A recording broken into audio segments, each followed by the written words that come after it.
Good day, everyone. I am Christian Gadin, a theology student. I am here to answer the questions that given by by the topic that was given to us. So this is just only a questionnaire, a guide for the questions that was related on the topic that was given by our professor. So here is just a questionnaire, and there is nothing was written by notes or anything that we consider as cheating.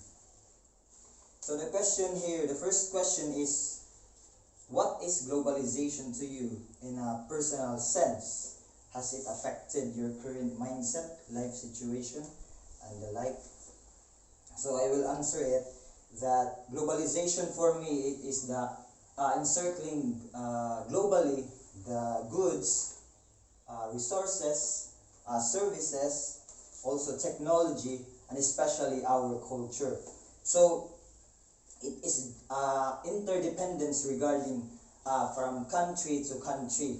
So it is like having a relationship between as one globe, as one world.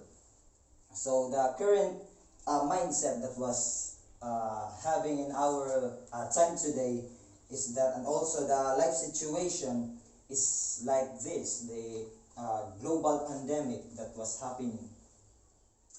It affects us, all of the world, globally, and also the life situation that we are having. We have having a life situation that was by this pandemic. Also, it affects us. For example, the what was happening in Ukraine and Russia, the war between them. So it affects globally. It affects the other countries.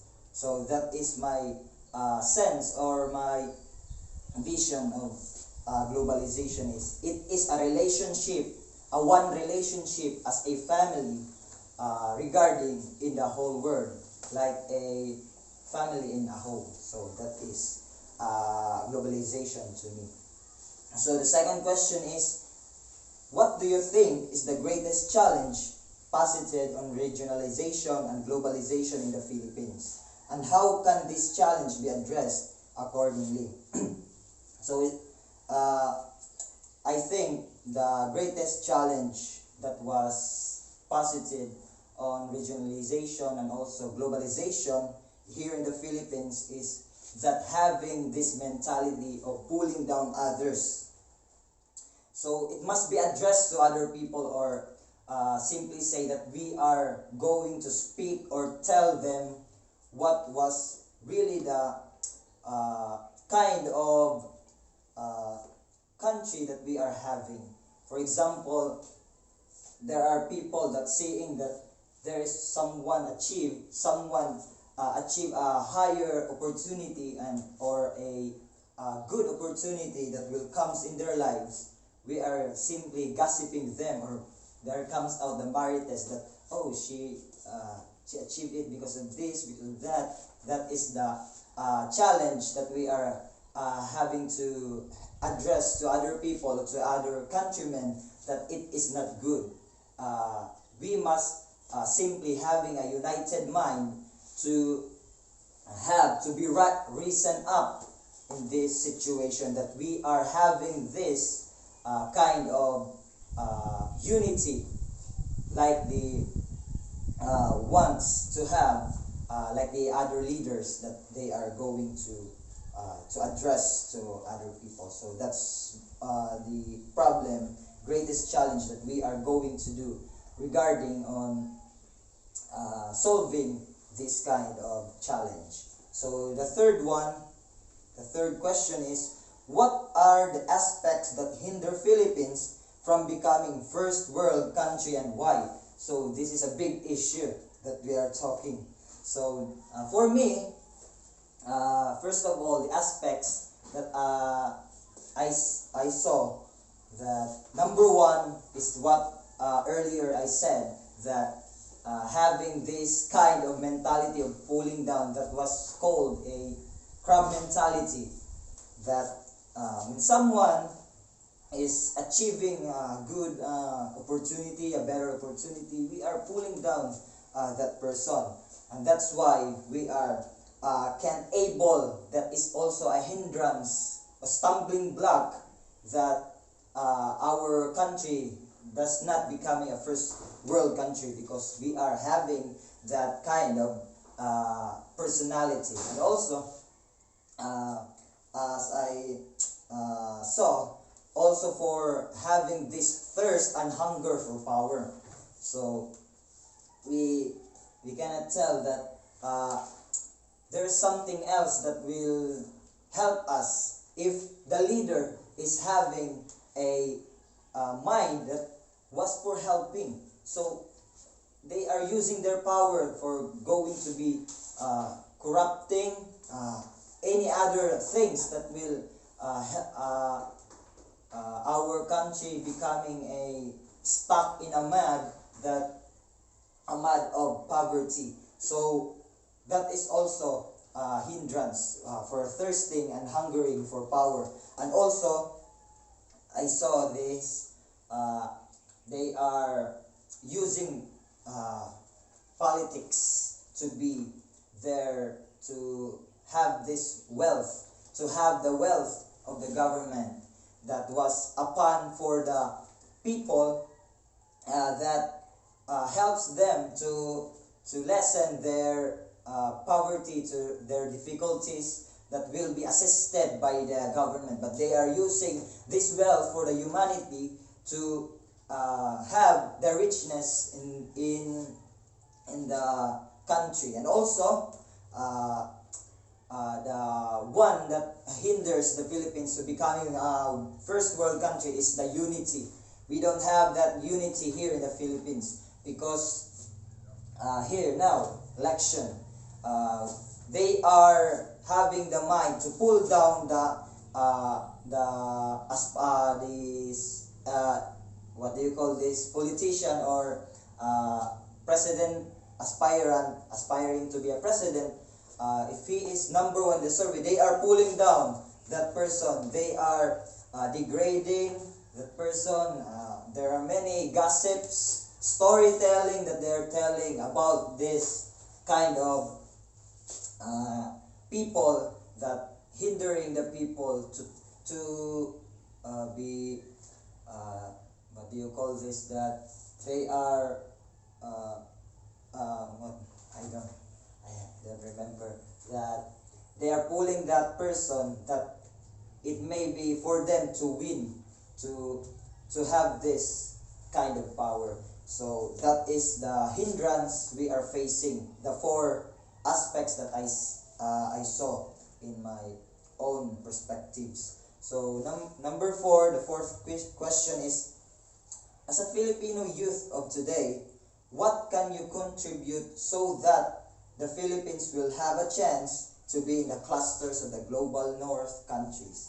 So, for me, as a youth, I cannot simply do such things that will help to being a progressive, to give a progression of my country, because who am I?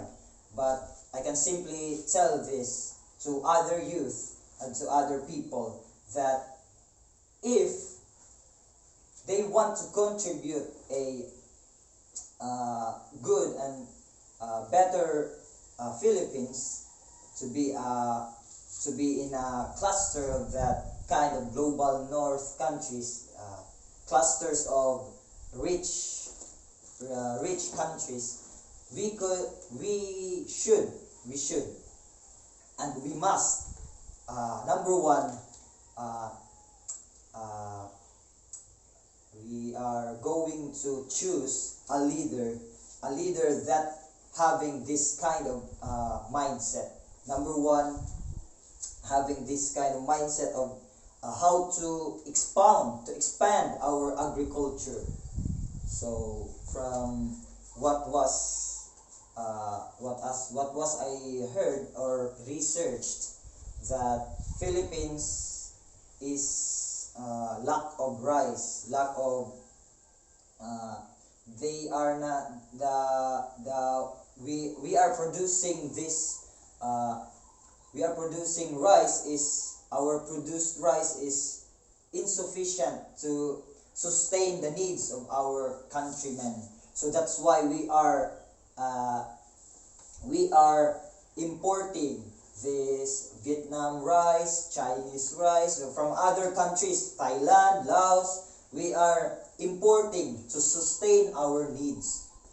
So the number one that they are going to do about agriculture is to give a seedlings regarding on rice that is to sustain our needs. That if little by little they sustained it, our daily needs, we are lessening the this importing of rice to other countries. So when it it goes by little by little, when it's sustained, that it is uh, will be exaggeratedly sustained us if there is a time or opportunity to export, we will going to export to the other countries. And also, I want to tell that when choosing a leader, this leader has a mindset of also in infrastructure. What I salute our president Rodrigo Duterte, that he is little by little having this constructing roads, constructing bridges, especially in Cebu, that it lessen the traffic of our roads and our highways. And also, if time come, he will construct subways and railroads for train that will progress our country. And also, these buildings, he will create mega buildings, hospitals, clinics, universities, and schools for us, our fellow men, our young children will have this to go to school and to free us from illiteration. So that's the thing that I saw. And also, it must be the one, and he is going to do it in his mind, that he will help his country, not his pocket or bank account or anything. So we must choose a leader that is alike of it, that has a compassion to his fellow men, and having love for his country, a patriot leader like our president. So I'm not promoting any presidency, but I am telling the truth about the fact that why is it that we are not able to go to that cluster of global north countries. So number 5, the last question is, what do you think are the major problems faced by leaders in the global community in terms of global governance? How do these issues affect on a personal level? So I will put it. So in the sense that the problems that facing by the global community, especially the global governance, especially I see, we all notice it, that number one, it is the global pandemic. As I said earlier, that it affects our lives, economies, industries. There are many affected, jobs, people, lives. As I saw that here in Philippines also, there are many people that commit suicide because they were quarantined, they were positive, they don't have this hope. So they are facing it, so how to solve it. Also, other aspects that uh, giving problem to the global community is this drugs and ending war of drugs. That there are many people making it, especially they are in the government, that they are masquerading themselves that to pretend to be a good leader, but they inside they are doing the such annoying thing that especially these drugs. There are many families that ruined because of it. There are many businesses, lives. So that is also aspect that affects the problems of the global governance. And then political killings, political harassments that was spreading all around the world, especially in politics. They are doing it. They are having a power to grasp the their fellow men, their fellow countrymen.